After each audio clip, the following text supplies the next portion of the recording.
Robert Mitchum was born Robert Charles Durr Mitchum on August 6, 1917, in Bridgeport, Connecticut. His childhood was marked by loss and struggle. At just 2 years old, his father, a railroad worker, died in a tragic accident, leaving his mother to raise 3 children during the lean years of the Great Depression. From an early age, Mitchum displayed a restless, adventurous spirit. As a teenager, he drifted across the United States by freight train, taking odd jobs as a ditch digger, boxer, and even a chain gang laborer after being arrested for vagrancy in Georgia. These hardships shaped his resilience. Early adventures and rebellion. Mitchum's early life on the road gave him an authenticity that would later define his screen presence. His youthful rebellion and toughness were matched by an insatiable curiosity about the world. During these years, he explored writing and poetry, showing a contemplative side that contrasted with his rough exterior. Before Hollywood, he even worked as a ghostwriter for astrologer Carol Ryder, revealing a mind attuned to philosophy and reflection. These experiences allowed him to understand the human condition, a skill that translated into his acting. Mitchum's life before fame was raw, unpredictable, and deeply formative. Accidental Hollywood beginnings. Mitchum's entrance into Hollywood was almost accidental. In the early 1940s, he began taking small roles in westerns and dramas to support his young family. Despite starting as a bit player, his natural charisma and magnetic presence quickly drew attention from casting directors. By 1945, he earned his first significant break with The Story of G.I. Joe, securing an Academy Award nomination for Best Supporting Actor. This early recognition cemented his place as a serious talent. Mitchum's understated style, unhurried manner, and half-lidded eyes made him a natural for film noir, where subtlety and presence outweighed theatrics. Rise in film noir. During the late 1940s and 1950s, Mitchum became synonymous with film noir. Classics such as Out of the Past, 1947, Crossfire, 1947, and The Big Steal, 1949, showcased his mastery of the genre. His quiet intensity, deep voice, and ability to convey menace without shouting made him a compelling anti-hero. Unlike other actors who relied on polish and charm, Mitchum embraced flawed characters. Men caught between morality and survival. Audiences were captivated by his realism, drawn to his portrayal of characters who were complex and world-weary.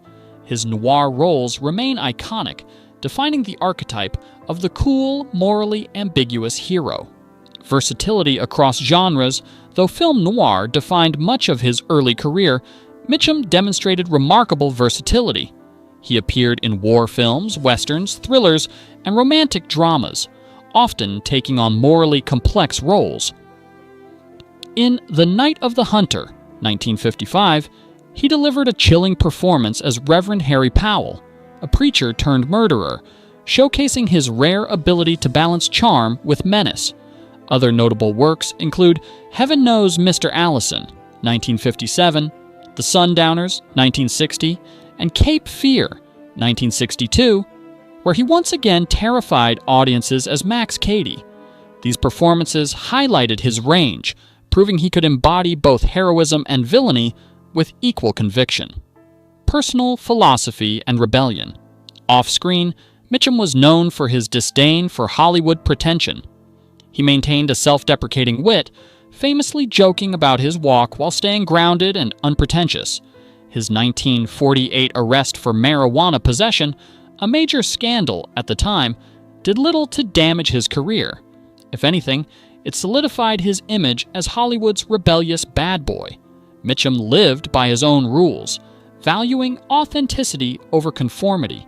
He admired men who were gritty, flawed, and real, and he expected the same from those around him. This personal philosophy permeated both his life and his performances, adding depth to every role he undertook. Lifelong romance. In 1933, a 16-year-old Mitchum met Dorothy Spence, a 14-year-old schoolmate of his younger brother John. Their connection was immediate, transcending youthful infatuation. Dorothy's quiet grace and intelligence captivated him, and their bond deepened into a lifelong romance. When Mitchum moved to California in 1934 to pursue acting, Dorothy remained in Delaware, continuing her education while maintaining her independence. Despite the distance and challenges of Depression-era life, their relationship endured. Dorothy became the anchor of Mitchum's turbulent life, a constant source of support and stability amid the chaos of Hollywood and personal struggles. The clash with George Peppard. Mitchum's disdain for George Peppard was well known in Hollywood circles. While Mitchum relied on instinct and minimalism in his craft, Peppard's approach was intellectual and theatrical, emphasizing endless analysis and retakes. Mitchum found this exhausting and inauthentic. Their philosophical and stylistic differences fueled quiet animosity, particularly as Peppard's career declined due to personal and professional issues. Mitchum viewed Peppard as an actor who sought approval and recognition, embodying everything he despised about the artificiality of Hollywood. This rivalry, though never publicly explosive, persisted in Mitchum's reflections, symbolizing his commitment to authenticity over performance. Career longevity and legacy. Mitchum's career spanned over 5 decades, during which he worked with generations of actors and filmmakers. He transitioned smoothly into mature roles, delivering memorable performances in Ryan's Daughter, 1970, Farewell, My Lovely, 1975, and The Friends of Eddie Coyle, 1973. Even on television, he captivated audiences with roles in acclaimed miniseries like The Winds of War, 1983, and War and Remembrance, 1988. Mitchum's enduring presence and professionalism earned him widespread respect.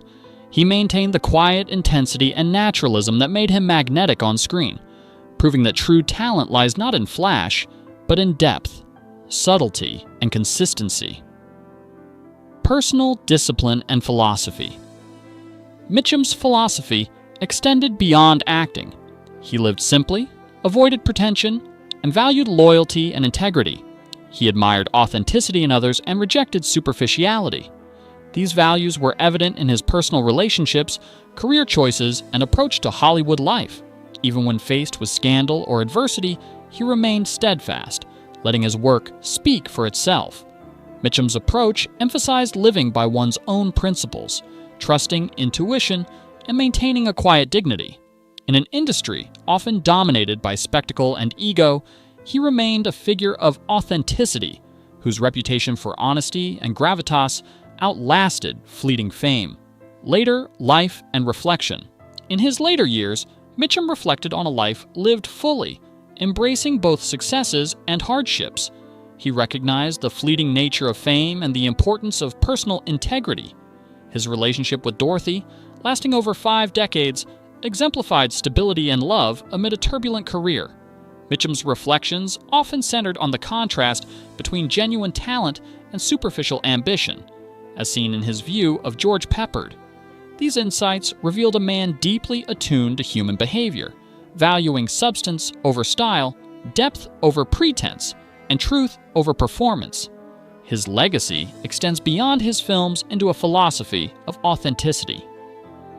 Death and enduring legacy. A lifelong heavy smoker, Robert Mitchum died peacefully in his sleep at 5 a.m. on July 1, 1997, in Santa Barbara, California, from complications of lung cancer and emphysema. He was survived by his wife of 57 years, Dorothy, a testament to enduring love amid the trials of Hollywood life. Mitchum left behind an unparalleled body of work, spanning film noir, westerns, thrillers, and television, with performances defined by subtlety, menace, and moral complexity. He remains an icon of authenticity in cinema, a man whose life and career embodied grit, resilience, and the timeless allure of the real over the artificial.